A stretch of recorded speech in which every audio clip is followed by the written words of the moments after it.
Hi, ഞാൻ doctor പ്രിയ, Q1 health കെയറിലെ homoeopathic ഫിസിഷ്യനാണ്. ഇന്ന് നമ്മുടെ ക്ലിനിക്കിൽ ഒരുപാട് അമ്മമാർ കുട്ടികളെ കൊണ്ടുവരാറുണ്ട്. ഓർമ്മക്കുറവ് അല്ലെങ്കിൽ തലവേദന, തലകറക്കം, ശ്രദ്ധക്കുറവ് എന്നൊക്കെ പറഞ്ഞു. നമുക്ക് ആളെ കാണുമ്പോൾ തന്നെ മനസ്സിലാവും വിളർച്ചയാണ് അവരുടെ പ്രധാന കാരണമെന്ന്. ഇന്ന് നമുക്ക് ഈ വിഷയത്തെക്കുറിച്ച് സംസാരിക്കാം. എന്താണ് വിളർച്ച അല്ലെങ്കിൽ അനീമിയ, എന്തുകൊണ്ടുണ്ടാവുന്നു എന്നും എങ്ങനെ നമുക്ക് മാനേജ് ചെയ്യാമെന്നും നോക്കാം. എന്താണ് അനീമിയ? ശരീരത്തിലെ ചുവന്ന രക്താണുക്കളുടെ അല്ലെങ്കിൽ ഹീമോഗ്ലോബിൻ്റെ അളവ് കുറയുന്ന അവസ്ഥയാണ് അനീമിയ. നോർമലി എത്രയാണ് ഹീമോഗ്ലോബിൻ്റെ അളവ് എന്ന് നോക്കാം. പുരുഷന്മാരിലാണെങ്കിൽ 13 മുതൽ 16 വരെ, സ്ത്രീകളിൽ 12 മുതൽ 15 വരെയും, കുട്ടികളിൽ 11 മുതൽ 13 വരെയും, ഗർഭിണികളിൽ 11 മുതൽ 13 വരെയാണ് ബ്ലഡിൽ വേണ്ട വാല്യൂ. ഇനി എന്തുകൊണ്ടൊക്കെയാണ് അനീമിയ അല്ലെങ്കിൽ വിളർച്ച ഉണ്ടാവുന്നത് നോക്കാം. പ്രധാനമായും 3 കാരണങ്ങൾ കൊണ്ടാണ് ഉണ്ടാവുന്നത്. ഒന്നാമതായിട്ട് ശരീരത്തിൽ നിന്ന് രക്തം നഷ്ടപ്പെടുന്നതുണ്ട്. നമുക്ക് എന്തെങ്കിലും പെട്ടെന്നൊരു ആക്സിഡൻറ്റ് ഉണ്ടാകുമ്പോൾ, സ്ത്രീകളിലാണെങ്കിൽ ആർത്തവ സമയത്ത് ഫൈബ്രോയിഡൊക്കെ ഉള്ളവരിൽ കാണാം, അല്ലെങ്കിൽ നമുക്ക് കുടലുകൾക്ക് എന്തെങ്കിലും രോഗം ബാധിച്ചാൽ കാണാം. ഈ കാരണങ്ങൾ കൊണ്ടൊക്കെ ശരീരത്തിൽ നിന്ന് രക്തം നഷ്ടപ്പെടുമ്പോൾ നമുക്ക് RBCയുടെ അളവ് കുറയുന്നു.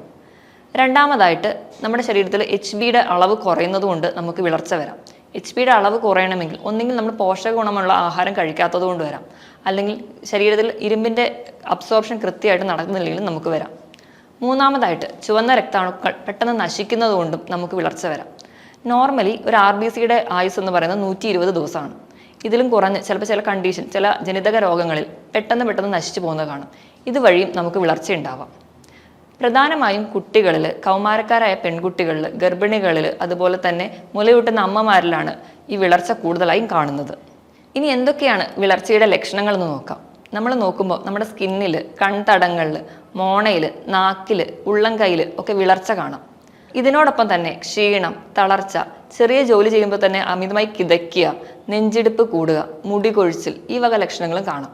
അതിന് കാരണം എന്താണെന്ന് വെച്ചാൽ നമ്മുടെ ശരീരത്തിലെ ചുവന്ന രക്താണുക്കളാണ് ശരീരം മുഴുവൻ ഓക്സിജൻ എത്തിക്കുന്നത്. നമ്മുടെ ശരീരത്തിൽ വിളർച്ച വരുമ്പോൾ RBCയുടെ അളവ് കുറയുന്നു. അതുവഴി ശരീരത്തിന് വേണ്ട ഓക്സിജൻ ലഭിക്കുന്നില്ല. അതുകൊണ്ടാണ് നമുക്ക് നെഞ്ചിടിപ്പ് കൂടുന്നതും കൂടുതൽ ക്ഷീണവും തളർച്ചയൊക്കെ തോന്നുന്നത്. ഇതിനോടൊപ്പം തന്നെ നമ്മുടെ കയ്യിലെ ചെറിയ വിരലുകളിലെ ജോയിൻസിലൊക്കെ കറുത്ത നിറം കാണാം. അതിൽ നഖത്തിന് ചുറ്റും കറുത്ത നിറം വരുന്നത് കാണാം. ഇതുപോലെ നമ്മുടെ നഖത്തിൻ്റെ ഷേപ്പ് മാറി ഒരു സ്പൂൺ പോലെ ആവുന്നത് കാണാം. ഇതോടൊപ്പം തന്നെ നമുക്ക് ചിലരിലൊക്കെ കാണാം നമുക്ക് ദഹിക്കാത്ത ഭക്ഷണങ്ങൾ, അതായത് ചിലരൊക്കെ നമ്മുടെ പച്ച അരി, അതുപോലെ തന്നെ മണ്ണൊക്കെ കഴിക്കാനുള്ള ഒരു ടെൻഡൻസി. നമ്മളതിനെ പിത്തം അല്ലെങ്കിൽ പിക്കാ നേച്ചർ എന്നൊക്കെ പറയാം. ഇതുപോലെ കാൽപാദങ്ങൾക്ക് നീര്, ഇതൊക്കെ നമ്മൾക്ക് വിളർച്ച മൂലമാണ് ഉണ്ടാവുന്നത്. ഇനി നമുക്ക് വിളർച്ച ഉണ്ടാകുമ്പോൾ എന്തൊക്കെ കോംപ്ലിക്കേഷൻ ഉണ്ടാവുമെന്ന് നോക്കാം. ഓരോരുത്തരുടെ പ്രായത്തിനനുസരിച്ച് ഈ കോംപ്ലിക്കേഷൻ മാറും. കുഞ്ഞു കുട്ടികൾക്കാണ് വിളർച്ച വരുന്നതെങ്കിൽ അവർക്കൊരു ആരോഗ്യം ഉണ്ടാവില്ല, അതുപോലെ പ്രതിരോധ ശേഷിയൊക്കെ കുറഞ്ഞതായി കാണാം.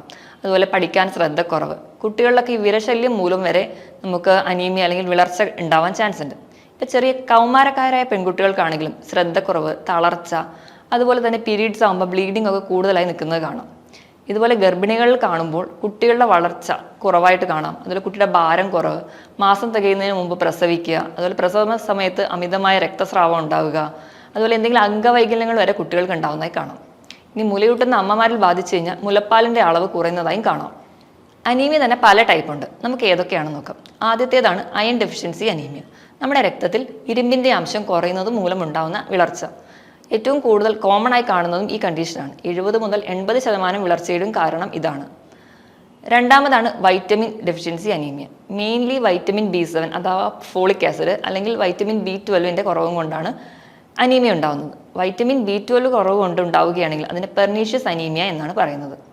മൂന്നാമതാണ് കാണുന്നതാണ് എപ്ലാസ്റ്റിക് അനീമിയ. എപ്ലാസ്റ്റിക് അനീമിയ എന്ന് പറയുമ്പോൾ നമുക്കറിയാം നമ്മുടെ RBC ഉണ്ടാകുന്നത് നമ്മുടെ എല്ലിൻ്റെ മജ്ജയിൽ നിന്നാണ്. എല്ലിൻ്റെ മജ്ജയ്ക്ക് എന്തെങ്കിലും പ്രശ്നമുണ്ടെങ്കിൽ, അല്ലെങ്കിൽ ചില വൈറൽ ഇൻഫെക്ഷന് ശേഷം, അല്ലെങ്കിൽ ചില ക്യാൻസറിനൊക്കെ കീമോതെറാപ്പി എടുത്ത ശേഷം നമുക്ക് RBCയുടെ പ്രൊഡക്ഷൻ കുറയുന്നു. RBC കുറയുന്നത് മൂലം അനീമിയ വരാം. അതാണ് എപ്ലാസ്റ്റിക് അനീമിയ. ഇനി നാലാമത്തേതാണ് ഏതെങ്കിലും ക്രോണിക് ഡിസീസ് മൂലമുണ്ടാകുന്ന അനീമിയ. ഇപ്പോൾ ഉദാഹരണം പറയുകയാണെങ്കിൽ നമുക്ക് കിഡ്നി അസുഖമുള്ളവർക്ക് കാണാം അനീമിയ. അതിന് കാരണം എന്താണെന്ന് വെച്ചാൽ നമ്മുടെ ശരീരത്തിൽ RBC ഉണ്ടാവണമെങ്കിൽ ഒരു ഹോർമോൺ കിഡ്നിയിൽ നിന്ന് ഉൽപ്പാദിപ്പിക്കണം. അതാണ് എറിത്രോപോയിറ്റിൻ. കിഡ്നിയിലെ രോഗമുള്ളവർക്ക് ഈ എറിത്രോപോയിറ്റിൻ്റെ അളവ് കുറയുന്നതും അതുവഴി RBC കുറയുന്നതായും കാണാം. ഇനി അഞ്ചാമതായി കാണുന്ന അനീമിയാണ് സിക്കിൾ സെൽ അനീമിയ അഥവാ അരിവാൾ രോഗം. നമ്മുടെ ഹീമോഗ്ലോബിൻ ഉണ്ടാക്കിയിരിക്കുന്ന ഒരു പ്രോട്ടീൻ ചെയിനും കൊണ്ടാണ്. ഈ പ്രോട്ടീൻ ചെയിനിന് എന്തെങ്കിലും ജനിതക മാറ്റം ഉണ്ടാവുമ്പോൾ ഉണ്ടാവുന്ന അനീമിയാണ് സിക്കിൾ സെൽ അനീമിയ അഥവാ അരിവാൾ രോഗം. ആറാമതായി കാണുന്ന അനീമിയാണ് ഹീമോലൈറ്റിക് അനീമിയ. നമ്മുടെ ശരീരത്തിൽ നിന്ന് രക്തം നഷ്ടപ്പെടുന്നത് കൊണ്ട് ഉണ്ടാവുന്ന അനീമിയ. അത് പല ജനിതക രോഗങ്ങൾ കൊണ്ടും ഉണ്ടാവാം. ഉദാഹരണമാണ് തലാസീമിയ എന്ന് പറയുന്ന രോഗം. അതുപോലെ തന്നെ എന്തെങ്കിലും ഇൻഫെക്ഷന് ശേഷം അങ്ങനെ വരാം, അല്ലെങ്കിൽ നമുക്കൊരു ആക്സിഡൻറ്റ് വഴിയോ, അല്ലെങ്കിൽ നമ്മുടെ ആമാശയത്തിന് എന്തെങ്കിലും രോഗമുണ്ടെങ്കിലോ, അല്ലെങ്കിൽ വല്ല ട്യൂമറോ ഫൈബ്രോയിഡോ ഒക്കെ ഉണ്ടെങ്കിലും നമുക്കിങ്ങനെ ബ്ലീഡിങ് കാണിക്കാം. നമുക്കിനി എങ്ങനെയൊക്കെ വിളർച്ചയുണ്ടെന്ന് ഉറപ്പിക്കാം, നമുക്ക് എന്തൊക്കെ രക്തപരിശോധനകൾ ചെയ്യാമെന്ന് നോക്കാം. നമ്മൾ കംപ്ലീറ്റ് ബ്ലഡ് കൗണ്ടാണ് നോക്കുന്നത്. അതിൽ ഏറ്റവും ആദ്യം തന്നെ ഹീമോഗ്ലോബിൻ്റെ അളവ് നോക്കുന്നു. രണ്ടാമതായിട്ട് ഹെമറ്റോക്രിറ്റ് വാല്യൂ, അതിൽ നമുക്ക് എത്ര പെർസെൻറ്റേജ് വോളിയം RBC ഉണ്ടെന്ന് കണ്ടുപിടിക്കാം. മൂന്നാമതായിട്ട് മീൻ കോർപ്പസ്കുലർ വോളിയം, അതിൽ RBCയുടെ സൈസ് എത്രയാണ് എന്ന് കണ്ടുപിടിക്കാൻ വേണ്ടി ഉപയോഗിക്കുന്നു. നാലാമതായിട്ട് മീൻ കോർപ്പസ്കുലർ ഹീമോഗ്ലോബിൻ, അത് നമുക്ക് അയൺ ഡെഫിഷ്യൻസി അനീമിയയെ നിർണ്ണയിക്കാൻ വേണ്ടി ഉപയോഗിക്കാം. അഞ്ചാമതായി ചെയ്യുന്നതാണ് മീൻ കോർപ്പസ്കുലർ ഹീമോഗ്ലോബിൻ കോൺസെൻട്രേഷൻ. ഇതെന്ന് പറയുന്നത് RBCയിൽ എന്തോരം ഹീമോഗ്ലോബിൻ ഉണ്ട്, അല്ലെങ്കിൽ അയണിൻ്റെ അളവ് കണ്ടുപിടിക്കാൻ വേണ്ടി ഉപയോഗിക്കാം. ഇതിന് പുറമെ നമ്മൾ രക്തത്തിൽ ഫെറിറ്റിൻ്റെ അളവ് കൂടി ടെസ്റ്റ് ചെയ്യുന്നു. ഫെറിറ്റിൻ്റെ അളവ് ടെസ്റ്റ് ചെയ്യുന്ന വഴി നമുക്ക് സ്റ്റോർ ചെയ്ത അയണിൻ്റെ അളവ് എത്രയാണെന്ന് കണ്ടുപിടിക്കാൻ പറ്റും. ഇനി നമുക്ക് വിളർച്ച എങ്ങനെ മാനേജ് ചെയ്യാമെന്ന് നോക്കാം. ആദ്യം തന്നെ നമുക്ക് ഭക്ഷണത്തിൽ എന്തൊക്കെ മാറ്റം വരുത്തണം എന്ന് നോക്കാം. ഇരുമ്പ് സത്തുള്ള ഭക്ഷണങ്ങളാണ് കൂടുതൽ കഴിക്കേണ്ടത്. ഇറച്ചി, അതുപോലെ കരൾ, മുട്ട, മത്സ്യം.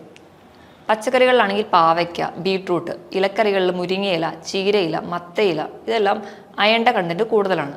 അതോടൊപ്പം തന്നെ ഫ്രൂട്ട്സിൽ പപ്പായ, മാതളം, ഈന്തപ്പഴം, അതുപോലെ ശർക്കര, കരിപ്പെട്ടി, എള്ള്, അതുപോലെ നമ്മൾ കഴിക്കുന്ന കുഞ്ഞുങ്ങൾക്കൊക്കെ കൊടുക്കുന്ന റാഗി, അതിൽ നല്ലൊരു അയൺ കണ്ടന്റ് കാണാം. ഈ പറഞ്ഞ ഭക്ഷണങ്ങളൊക്കെ കഴിക്കുന്നതിനോടൊപ്പം ചായയോ കാപ്പിയോ അതുപോലെ കാൽസ്യം അടങ്ങിയിട്ടുള്ള ഭക്ഷണങ്ങളോ കൂടെ കഴിക്കാതിരിക്കാൻ ശ്രദ്ധിക്കണം. കാരണം എന്താണെന്ന് വെച്ചാൽ നമ്മൾ അയണും കാൽസ്യവും ശരീരത്തിൽ ഒന്നിച്ച് അബ്സോർബ് ആവത്തില്ല. അതിന് പകരം അയണിൻ്റെ അബ്സോർപ്ഷൻ കൂട്ടാൻ വേണ്ടി നമുക്ക് പുളിയുള്ള ഫ്രൂട്ട്സ് കഴിക്കാം. വൈറ്റമിൻ C അടങ്ങിയിട്ടുള്ള നെല്ലിക്ക, നാരങ്ങ, ഓറഞ്ച് ഇതൊക്കെ കഴിക്കുകയാണെങ്കിൽ അയണിൻ്റെ അബ്സോർപ്ഷൻ കൂടുന്നതായിട്ടും കാണാം. ഇന്ന് പൊതുവേ കുട്ടികൾക്ക് ഇലക്കറികളൊക്കെ കഴിക്കാൻ ഭയങ്കര മടിയാണ്. അപ്പോൾ പൊതുവേ അമ്മമാർ ചെയ്യുന്നതാണ്, നമ്മളെ ഇലക്കറികൾ അതായത് മുരിങ്ങയിലയോ ചീരയോ ഒക്കെ തോരൻ വെക്കുമ്പോൾ കൂടെ കുറച്ച് മുട്ട കൂടി ഇടും. അപ്പോൾ പൊതുവേ കുട്ടികളൊക്കെ കഴിക്കും. അതുപോലെ ചില കുട്ടികൾ ഈന്തപ്പഴം കഴിക്കാൻ മടിയാണ്, ഉടനെ അമ്മമാർ പാലിൽ ഈന്തപ്പഴം അടിച്ചു കൊടുക്കും. പക്ഷെ നമ്മൾ ഓർക്കണം, ഇത് നമ്മുടെ ശരീരത്തിന് പ്രത്യേകിച്ച് ഒരു ന്യൂട്രിയൻസ് ഒന്നും കിട്ടത്തില്ല.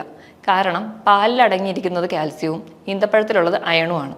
അതുപോലെ മുരിങ്ങയിലയിലുള്ളത് അയണും മുട്ടയിലുള്ളത് കാൽസ്യവും. ഇവർ രണ്ടുപേരും കൂടി ചേർന്ന് ശരീരത്തിൽ ഒരിക്കലും അബ്സോർബ് ആവത്തില്ല. നമുക്കത് വയറ് നിറയ്ക്കാം എന്നതേ ഉള്ളൂ, അല്ലാതെ ഒരിക്കലും ന്യൂട്രിയൻ സപ്ലൈ ഇതിൽ നിന്ന് നമുക്ക് കിട്ടത്തില്ല. ഇങ്ങനെയൊക്കെ ചെയ്യുന്നതിന് പകരം നമ്മളിപ്പോൾ ഒരു എള്ളുണ്ടിയൊക്കെ കഴിക്കുകയാണെങ്കിൽ കുറച്ച് കഴിഞ്ഞ് ഒരു ഇച്ചിരി നാരങ്ങ വെള്ളമൊക്കെ കുടിക്കുകയാണെങ്കിൽ നമ്മുടെ ശരീരത്തിൽ കുറച്ച് കൂടുതൽ അല്ലെങ്കിൽ കുറച്ച് പെട്ടെന്ന് അയൺ അബ്സോർപ്ഷൻ നടക്കുന്നതായി കാണാം. അയൺ കഴിക്കുന്നതിനോടൊപ്പം തന്നെ നമുക്ക് വൈറ്റമിൻ B12ഉം വൈറ്റമിൻ B7ഉം ആവശ്യമാണ്. വൈറ്റമിൻ B12 ലഭിക്കാനായിട്ട് നമുക്ക് ഭക്ഷണത്തിൽ തൈര് ഉൾപ്പെടുത്താം, ഇലക്കറികൾ, അതുപോലെ തന്നെ ഇറച്ചി, കരൾ, ഇതിലൊക്കെ വൈറ്റമിൻ B12 ധാരാളമായിട്ടുണ്ട്. വൈറ്റമിൻ B7 അടങ്ങിയ ഭക്ഷണങ്ങളാണ് മധുരക്കിഴങ്ങ്, ചീസ്, അതുപോലെ ചീര, അതുപോലെ തന്നെ മൃഗങ്ങളുടെ ഇറച്ചി, അതുപോലെ ലിവറിലൊക്കെ വൈറ്റമിൻ B7ഉം കാണുന്നുണ്ട്. ഈ ഭക്ഷണത്തോടൊപ്പം തന്നെ ധാരാളം വെള്ളം കുടിക്കുന്നത് നമ്മുടെ വിളർച്ചയ്ക്ക് ഒരു പരിഹാര മാർഗം തന്നെയാണ്. ഇനി ചെറിയ കുഞ്ഞുങ്ങളിലൊക്കെ വിളർച്ച ഉണ്ടാവാതിരിക്കാൻ വേണ്ടി 6 മാസം വരെ പൂർണ്ണമായും മുലപ്പാൽ മാത്രം കൊടുക്കുക. 1 വയസ്സിന് ശേഷം മാത്രം പശുവിൻ പാൽ കൊടുക്കുക. അതുപോലെ കൃത്യസമയത്ത് വിരയിളക്കുക. 6 മാസം കൂടുമ്പോൾ വിരയിളക്കാൻ ശ്രദ്ധിക്കണം. ഇതുവഴി നമുക്ക് വിളർച്ചയെ ഒരു പരിധി വരെ തടയാൻ പറ്റും. ഇതിന് പുറമെ നമുക്ക് എന്തെങ്കിലും കുടലിൽ എന്തെങ്കിലും രോഗങ്ങൾ അല്ലെങ്കിൽ ഇൻഡസ്ട്രൈനൽ പോളിപ്പോ അങ്ങനെ എന്തെങ്കിലും രോഗം ഉണ്ടെങ്കിലോ, സ്ത്രീകളിലാണെങ്കിൽ വല്ല ഓവേറിയൻ ട്യൂമറോ അല്ലെങ്കിൽ യൂട്രസിൽ എന്തെങ്കിലും മുഴകളൊക്കെ ഉള്ളവർക്കും ഇങ്ങനെ ബ്ലീഡിങ് വന്നിട്ടും വിളർച്ച ഉണ്ടാവാം. അപ്പം നമ്മൾ ആദ്യം ആ കാരണങ്ങൾ മാറ്റിയാലും നമുക്ക് ഈ വിളർച്ചയെ നീക്കാം. വിളർച്ച തടയാൻ വേണ്ടി അയൺ റിച്ച് ആയിട്ടുള്ള ടാബ്ലറ്റ് ഡിപ്പെൻഡ് ചെയ്യുന്നതിനേക്കാളും എളുപ്പമാണ് നമുക്ക് വീട്ടിൽ തന്നെ ഒരു അയൺ റിച്ച് അടുക്കള ഉണ്ടാക്കാം.